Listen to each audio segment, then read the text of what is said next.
Yan po ang sumiklab na wildfire sa ilang bahagi ng northern Israel matapos magpakawala ng rockets ang grupong Hezbollah sa Lebanon noong Lunes ng gabi.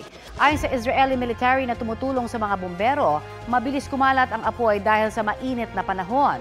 6 na reservists nila ang sugatan. May ilang bahay ring nasunog. Wala namang residenteng nasaktan dahil sa matagal silang pinalikas. 8 buwan nang nagpapalitan ng atake ang Israel at Hezbollah na sumabay sa gyera ng Israel at Hamas sa Gaza.